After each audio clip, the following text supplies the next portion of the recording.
Are you interested in training your golden retriever? When it comes to teaching your canine companion, the subject of psychology has a lot to offer.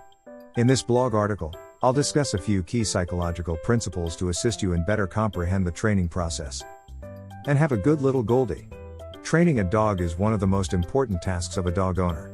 We've chosen to publish a series of articles to help you and your golden retriever puppy have a fun and simple time training.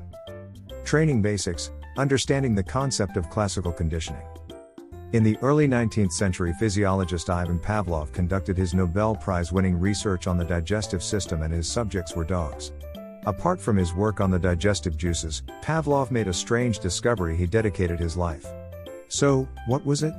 Pavlov found that his subjects, the dogs, used to salivate in the anticipation of food when the bell that announced the feeding time was sounded. So, even though the food wasn't physically present, the dogs had associated the sound of the bell with the food because it was always followed by it. And that's classical conditioning. The concepts of classical, as well as instrumental conditioning, are now widely used to train all sorts of animals, and even babies. So, I feel that the basic knowledge of these concepts will help you grasp the concept of training a dog. Classical conditioning. In order to understand more about how classical conditioning works, it is important to become familiar with the basic principles of the process.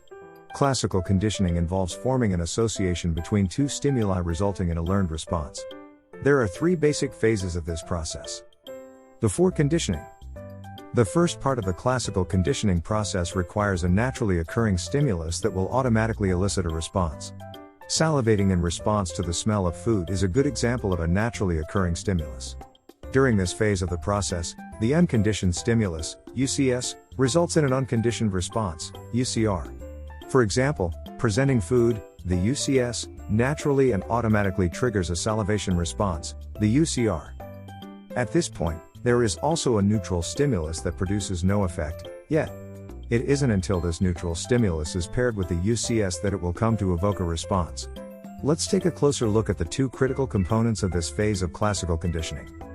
The unconditioned stimulus is one that unconditionally, naturally, and automatically triggers a response. For example, when you smell one of your favorite foods, you may immediately feel very hungry. In this example, the smell of the food is the unconditioned stimulus. The unconditioned response is the unlearned response that occurs naturally in response to the unconditioned stimulus. In our example, the feeling of hunger in response to the smell of food is the unconditioned response. During conditioning. During the second phase of the classical conditioning process, the previously neutral stimulus is repeatedly paired with the unconditioned stimulus. As a result of this pairing, an association between the previously neutral stimulus and the UCS is formed. At this point, the once neutral stimulus becomes known as the conditioned stimulus, CS. The subject has now been conditioned to respond to this stimulus. The conditioned stimulus is a previously neutral stimulus that, after becoming associated with the unconditioned stimulus, eventually comes to trigger a conditioned response. In our earlier example, suppose that when you smelled your favorite food, you also heard the sound of a whistle. While the whistle is unrelated to the smell of the food, if the sound of the whistle was paired multiple times with the smell, the whistle sound would eventually trigger the conditioned response. In this case, the sound of the whistle is the conditioned stimulus. After conditioning. Once the association has been made between the UCS and the CS, presenting the conditioned stimulus alone will come to evoke a response even without the unconditioned stimulus. The resulting response is known as the conditioned response, CR.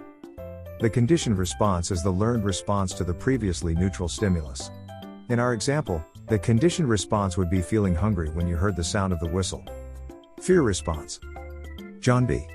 Watson's experiment with little Albert is a perfect example of the fear response.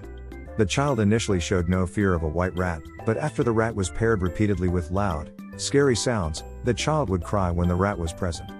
The child's fear also generalized to other fuzzy white objects. Prior to the conditioning, the white rat was a neutral stimulus. The unconditioned stimulus was the loud, clanging sounds, and the unconditioned response was the fear response created by the noise. By repeatedly pairing the rat with the unconditioned stimulus, the white rat, now the conditioned stimulus, came to evoke the fear response, now the conditioned response. This experiment illustrates how phobias can form through classical conditioning.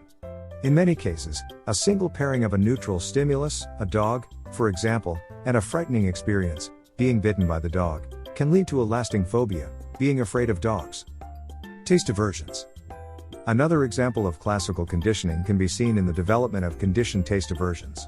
Researchers John Garcia and Bob Colling first noticed this phenomenon when they observed how rats that had been exposed to nausea-causing radiation developed an aversion to flavored water after the radiation and the water were presented together. In this example, the radiation represents the unconditioned stimulus and nausea represents the unconditioned response. After the pairing of the two, the flavored water is the conditioned stimulus, while the nausea that formed when exposed to the water alone is the conditioned response. Later research demonstrated that such classically conditioned aversions could be produced through a single pairing of the conditioned stimulus and the unconditioned stimulus. Researchers also found that such aversions can even develop if the conditioned stimulus, the taste of the food, is presented several hours before the unconditioned stimulus, a nausea-causing stimulus. Instrumental conditioning. Do reinforcements really work? Instrumental conditioning is another term for operant conditioning, a learning process first described by B.F. Skinner. In instrumental conditioning, reinforcement or punishment are used to either increase or decrease the probability that a behavior will occur again in the future. Reinforcement and punishment. Skinner identified two key aspects of the operant conditioning process. Reinforcement serves to increase the behavior, while punishment serves to decrease the behavior. There are also two different types of reinforcement and two different types of punishment. Positive reinforcement involves presenting a favorable outcome, such as giving a child a treat after she cleans her room. Negative reinforcement involves the removal of an unpleasant stimulus, like telling a child that if she eats all her potatoes then she won't have to eat her broccoli. Since the child considers eating broccoli unpleasant and eating the potatoes leads to the removal of this undesirable task, eating the potatoes is then negatively reinforced. Positive punishment means applying an unpleasant event after a behavior. Spanking, for example, is a common example of positive punishment.